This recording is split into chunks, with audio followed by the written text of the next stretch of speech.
Hey friend, Roger Christofferson here again with another first listen review, and a whole bunch of stuff came out this week for finally, I didn't even know what I was going to say there, but finally, we got a good week of releases, I think anyway. But before we get into all that and I start babbling, be sure to like, share, and subscribe to keep this music alive, because that's what we do here, is we talk about like bands that we love, mainly bands that we grew up listening to and what they're doing now, and maybe miss stuff here and there, and we chit chat, tell stories and whatnot. So if you're into that type of thing, this is the place for you. If not, appreciate you checking it out, but that is what we do here. So, and I'm about to babble a lot here, maybe not quite as much as I thought though, because I was really kind of excited about getting this one, because Kiss is one of these bands that's just, I don't know, it's part of my childhood. I mean, going way back. I had like a Kiss single. It had Shout It Out Loud on one side and Sweet Pain on the other side. It's one of these things that I kind of won at like a little fair that we had at our elementary school. I remember I was throwing a football through a tire, and the local radio station was handing out records. I've told the story before, and I won a whole bunch. And by the end of the night, they were just handing them out left and right like fistfuls, and just giving them away basically. And that was one of the ones that was in there. And I just remember stacking up like paper bags in my living room, and had either a fake guitar print. I remember I had one made out of cardboard. I'm talking like really little. This is elementary school, so like single digits, and start that song and come running out and jump through the paper bags like I was busting through a wall and being like a rock star and all that stuff. So I've been listening to these guys way back, and when I finally got a Kiss album, the first one I got was Alive 2, and I don't remember exactly where I got it. It wasn't even brand new. It was like used ones. I probably got it at a garage sale or something, or a flea market or something like that. I'm sure I didn't pay a lot for it, because, you know, I was just a kid.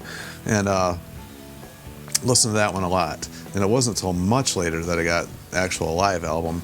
And I didn't realize how much of a mess Alive 2 was until I actually heard Alive 1.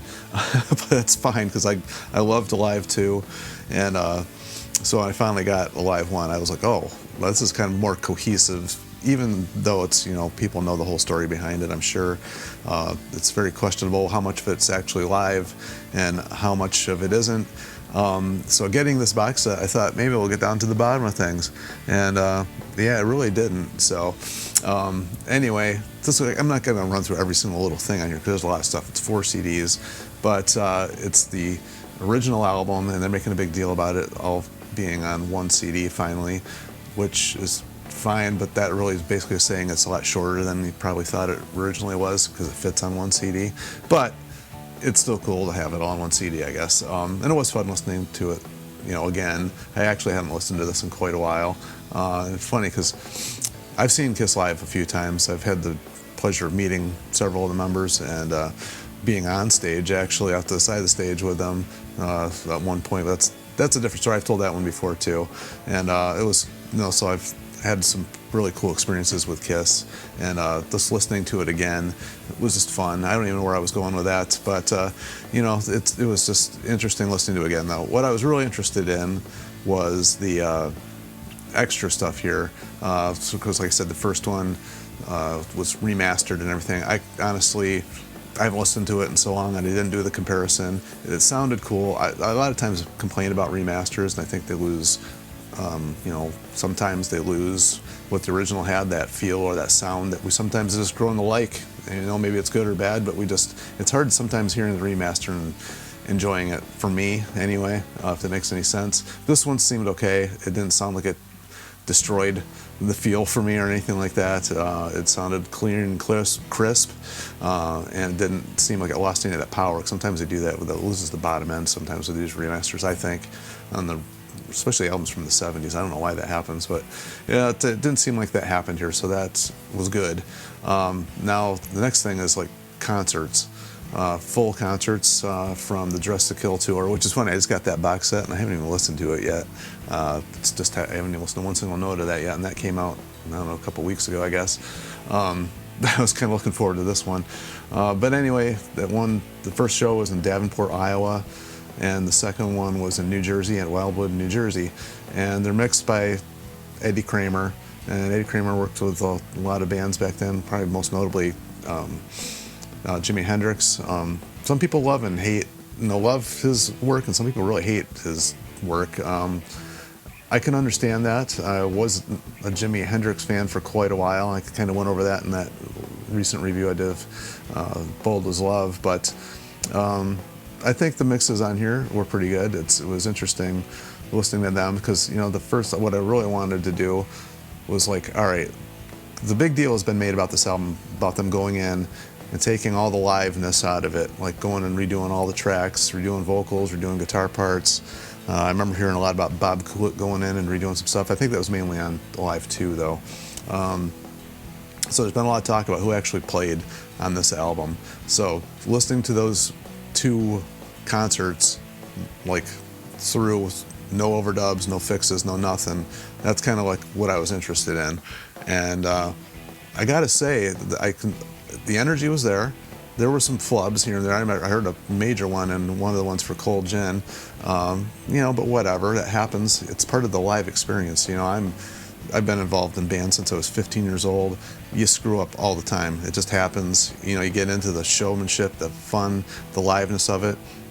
And as long as you can get right back into where you were, yeah, big deal. I mean, I've seen tons of bands and like they all make like flubs here and there. You know, I've seen some bands have been quite horrible live too, but this sounded actually pretty good. I was expecting it to be like not good. I've heard some, you know, bootlegs from these guys, but the recordings weren't good of older Kiss stuff, but these recordings are good, mixed well, sounds it's not great, let's put it that way, but it sounds good. It's not, you know, I don't think he put a whole, I've heard stories of Eddie Kramer not putting a whole lot of time into his mixes. I know people have actually worked with him, like I've had friends in the past that have had him work on their albums, or one of their albums anyway, and they said it was basically, he did it very fast. I don't know if that's what he did here or not, but it doesn't sound like a whole lot of time was put into it. I mean, it is a live thing. They was probably just trying to make it sound as good as they possibly could. And I think it did that. And on track 4, we have some extra, like stuff, just extra stuff. It's like some, what am I trying to say here? Like, geez, good heavens, rehearsals. You know, and they were doing that for the Iowa show. And it started out with this little jam, which I've really never heard them do. And it was kind of interesting just hearing them just screw around and do a little jam. And I thought it was an interesting way to start the CD. And then they ran through 4 songs, just rehearsing. And the funny part was those sounded really tight. Maybe not the energy of the live show, because, you know, when adrenaline kicks in, things change. And but those sounded actually really good. And then there's a few extra songs here from the Cleveland show. And, you know, those are pretty much in the same vein as the other 2 ones there that I was listening to. So overall, I think it was, if you're a Kiss fan, it was worth getting. Some of this stuff, you know, listening to it over again, like the drum solo seemed like it went on forever. Both of these. Ace's solo sounded, you know, like every other bootleg I've heard of Ace's solo. It was good. He's not, he's an icon. He's not the cleanest player in the world, but this actually didn't sound, any of them, there's like 3 of them on here actually. They sounded pretty good. You get the drum solo like 3 times too, so that was kind of cool to hear. And, you know, Gene's bass solo isn't never a really solo, but like some of the highlights, I, you know, really liked hearing Black Diamond. That one actually really sounded great on every single one of these. And like some of the heavier songs, like, was Parasite in one of these? I think it was. I was thinking it was, but now I'm looking here down the list. Oh, it was She I was thinking of. That was a pretty good one. Oh yeah, Parasite, that was in there. CD3. I do remember that rocking a little bit too. I actually listened to these yesterday. I'm trying to like refresh my brain here now. And yeah, the sets weren't exactly the same, but there was a lot of stuff that was the same. Obviously, we did the solos and all that. Chanting, or not chanting, but the banter between songs was very similar. So it's kind of funny hearing that every now and then. But and Cold Gin obviously is, you know, I talked about that one already. That was on here a couple different times, but it's one of my favorite songs of theirs. So I let him slide on that. I've actually played that song, and it's not as easy to play as it sounds. And the other notable thing I noticed is Gene gets a lot of crap for not being a great bass player. I've heard people rag on him and stuff. he's actually sounds really competent. I mean, beyond competent. I mean, it sounds good. I don't know, like, why he gets such a bad rap. I mean, I've listened to him for years and years and years, but for some reason I was really paying attention. This one, I think it was just because it was a live thing, and I was thinking that there was going to be a lot of mistakes, and there really wasn't. I mean, like I mentioned, there's a couple, but nothing catastrophic. Overall, I think he was really good. So, and Peter was sounding great. They're actually all sounding really good. So I don't know. Even the vocals were really good. I thought maybe we'd hear a lot of horrible vocals that needed to be fixed, but that just wasn't the case. So I don't know. I've gone on a really long time about this one, a lot longer than I thought I was going to, but overall, still a killer album. It's led the path for so many other bands. It inspired a lot of people. I can understand why, listening back again, why it did that. And I'm glad I got it. If you're a Kiss fan, you're going to like this. I think you're going to enjoy it more than you expected to, quite honestly. If you went into the same mind frame I did, I think you're going to be pleasantly surprised. And, that is what it is. I'm sure they'll be releasing more and more stuff. It's Kiss. I mean, come on, with Gene still around, you're going to get a lot more stuff. That's just what's going to happen. So until then, we will see you.